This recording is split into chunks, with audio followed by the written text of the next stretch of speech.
Halong City is for you if you want a laid-back kind of life, and I've lived here for 2 good years, which was the best decision I've ever made after moving from Saigon, at least in my opinion. Welcome back to my channel, and if you're still watching my videos, thank you so much. And if you're new here, welcome. My name is Leila, and I mainly talk about travel and life experience, so you know what's up. I found out that there are no videos on YouTube talking about the pros and cons living in Halong City yet.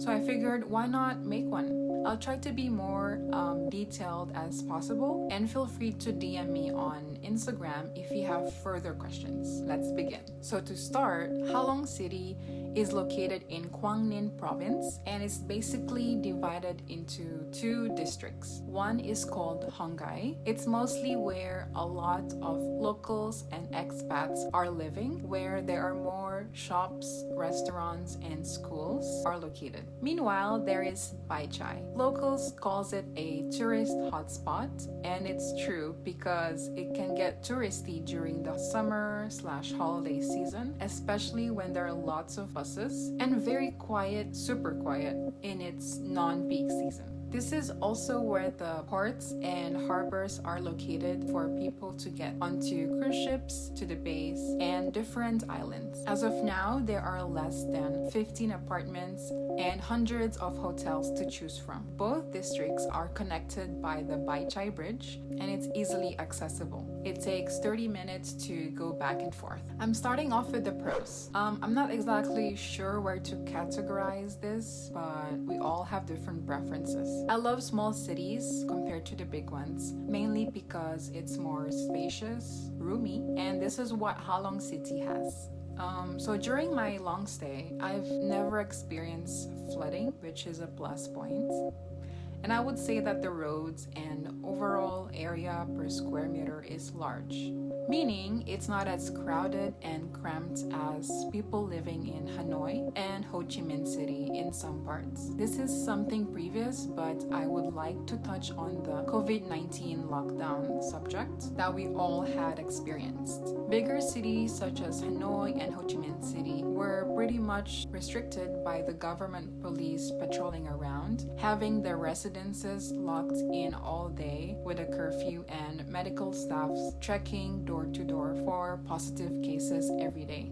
Meanwhile, in Halong, movements from the house to the supermarkets, parks, and some workplaces were still allowed as long as face masks were worn, and there were only a few restrictions, but it wasn't that tight. I think that it has something to do with the population size per capita, because according to Google, the metro area population in Hanoi back in 2021 was around 6-7 million, and it was less than 1 million in Halong, which is a big difference.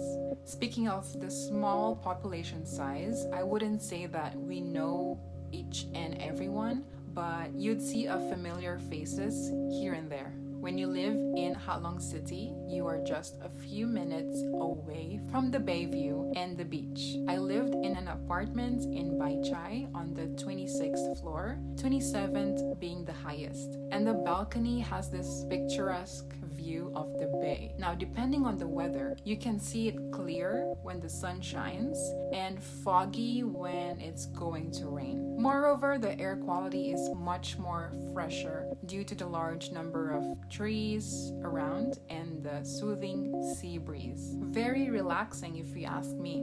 I would also say that they maintain their cleanliness in the streets, but I wouldn't say the same for the beaches. I can tell that the city is emerging because there are tons of new buildings being built and a lot more land for the buildings to be built on. With that said, there isn't a lot of competition for businesses amongst expats and foreign companies. There are expat communities here from Russia, India, Philippines, the US, UK, and South Africa. So far, it's hard to find any authentic restaurants and shops from different countries, and I see it as an opportunity for others to start one of their own businesses here if they could. You could easily start one from home, such as baking goodies, creating a clothing or fashion line, start a beauty business, sell foreign products,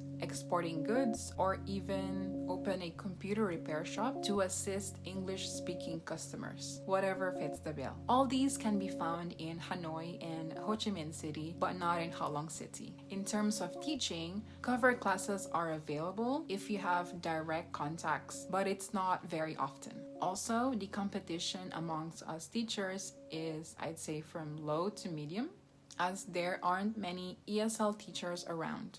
Apart from the two districts I've mentioned, schools in some remote areas such as Kampha and Ung Bi have plenty of schools that are in need of teachers. The only downside is that it's 45 minutes to an hour away from the two districts. Take note of this. Rentals are usually, if not most of the time, cheaper in smaller cities. In Halong, you can find an apartment for rent for as low as $200 per month at any time of the year. But I gotta warn you that the rental prices tend to increase a tad bit during the summer/holiday season. I lived in Bai Chai because it has much less traffic. There is a beach, and Sun World Amusement Park is just around the corner. It's 5 minutes away by car, and more quiet time if you ask me, since I live in a high-rise apartment building. It's also a newly made area, and there are plenty of houses, villas, and apartments in the midst of completing the build.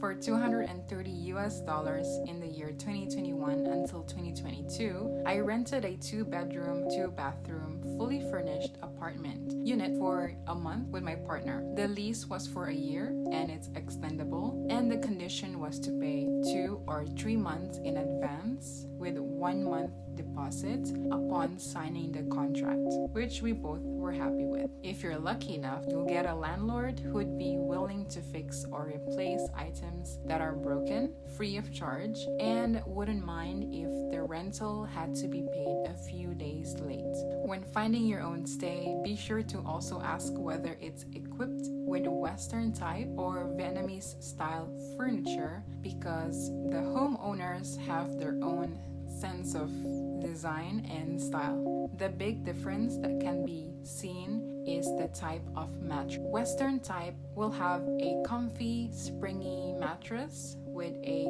modern touch to the unit, while the Vietnamese style has a hardened bed with no bounds at all and wooden furniture. In my opinion, the hard mattress really helps with back pain.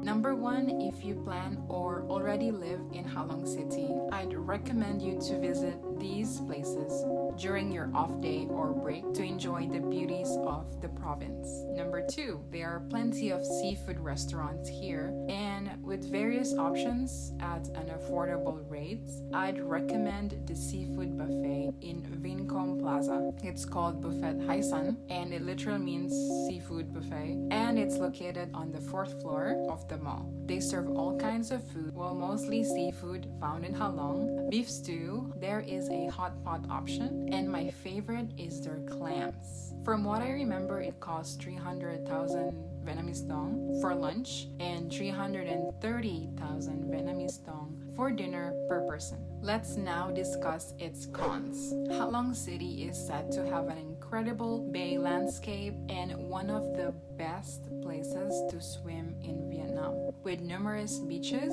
and cruise ships. It can get super touristy from people all over Vietnam and all over the world, and the traffic will be jam-packed with several tour buses parking in front of the hotels and restaurants. The beach will be filled with a lot of trash and crowds of people from morning till night. This is a part where no one really talks about. The beach water isn't as clear and clean for me. So far, I've only swam twice during my whole 2-year stay in Halong. There are plastic containers, nylon tarps, styrofoam boxes, etc. And I even saw a used diaper stuck on the shore. So when the tide rises, all the trash gets washed ashore, and when the tide is low, it floats into the bay where travelers are enjoying the incredible views. This means trash affects not only the tourism industry but also the daily life and environment of the local people and sea animals. You'd be surprised to see how some staffs and sometimes passengers on the boat or cruise ships just throw away everything off the boat. And it's sad to see plastic items floating around the bay. Sometimes these items were littered for such a long time that it stinks. It smells. It can disturb your whole trip. It seemed like they were thoroughly clean. The beach was cleaned once a week. Next thing in the cons list is that Halong is not a hub to get around the country. To get to various places, Hanoi is the right hub for this. Therefore, you need to travel to Hanoi, which will take you 2 hours by road. Getting to Halong City from Ho Chi Minh City, I had to fly almost 2 hours from Tan Son Nhat Airport to Cat Pi Airport, which is in another city called Hai Phong City. And from there, I got a private car to drive me to my apartment in Halong City, which took an hour or less. Last but not least, I find that the salary rate for ESL jobs are lower. It ranges from $13 to $22 an hour, while the bigger cities offers $18 to $25 an hour, and it can sometimes go up to $30 an hour. Additionally, the teaching positions aren't as much advertised, and needed positions are already being filled up. Cover classes, on the other hand, happen once in a blue moon, and if you're lucky, you do get to cover those classes. Head to Halong Massive and post your credentials or apply from job postings there. And for expat parents looking to relocate here with their children, there is one Singapore International School in Bai Chai, Halong District, and one bilingual school in Hong Gai District called UK Academy. I've linked their official website below if you'd want to get in touch. And there you have it. I hope that I thoroughly explained the pros and cons of living in Halong City as an expat. I'd be happy to answer your questions on Instagram if you have any further doubts or queries. For the meantime, please like, share, and subscribe to this video to show your support. Until next time, bye!